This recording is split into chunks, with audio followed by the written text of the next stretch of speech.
Media ಬರಲಿ. ಹಾಂ sir. Step ಹೋಗೋಣ ಅಷ್ಟೇ. ಅಲ್ಲ ಸರ್, ಈಗ ಅಲ್ಲಿ ಕಾಂಗ್ರೆಸ್ ಕಾರ್ಯಕರ್ತನ ಅಂದ್ರೆ ತೀರ್ಕೊಂಡಿರೋದ್ರಿಂದ ಈ ಘಟನೆಗೆ ಕಾರಣರಾದವರು ಗಂಗಾವತಿ ಶಾಸಕರು ಅವ್ರ ಮೇಲೆ ಎಷ್ಟಿ ದೌರ್ಜನ್ಯ ಕೇಸ್ ಹಾಕ್ಬೇಕು, ಆಮೇಲೆ ಅವ್ರನ್ನ ಅರೆಸ್ಟ್ ಮಾಡ್ಬೇಕಂತ ಹೇಳಿ ಆಗ್ರಹ ಮಾಡಿದ್ದಾರೆ. ಏನಂತಾರೆ ಇದಕ್ಕೆ?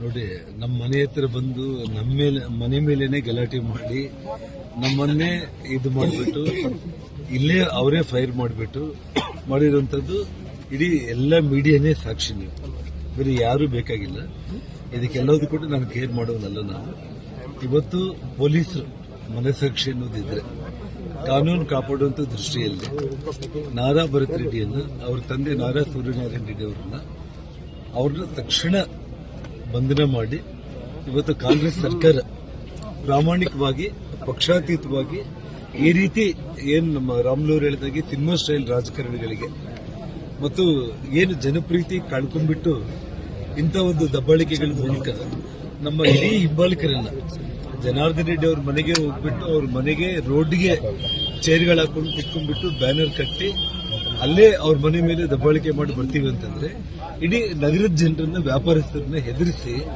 ಅವ್ರ ಕಪಿಮುಷ್ಟಿಯಲ್ಲಿ ಇಟ್ಕೊಂಡ್ಬಿಟ್ಟು ದೌರ್ಜನ್ಯದಿಂದ ದಬ್ಬಾಳಿಕೆಯಿಂದ ಒಂದು ಆಸ್ತಿಗಳು ಮಾಡ್ಕೋಬೇಕು, ಸಂಪಾದನೆ ಮಾಡ್ಕೋಬೇಕು ಮತ್ತು ರಾಜಕೀಯ ಕೊನೆಗಾಳ್ತಾ ಇದ್ದೀವಿ, ಜನರು ಪ್ರೀತಿ ಕಳ್ಕೊಂತ ಇದೀವಿ ಅನ್ನುವಂಥ ಭಯದ ವಾತಾವರಣದಲ್ಲಿ ಆ ಕ್ರಿಮಿನಲ್ಸ್ ಮಾಡಿರುವಂತ ಕೆಲಸಕ್ಕೆ ಆ ತಂದೆ ಮಗನ ಇಬ್ಬರನ್ನ ತಕ್ಷಣ ಅರೆಸ್ಟ್ ಮಾಡ್ತಾರೆ.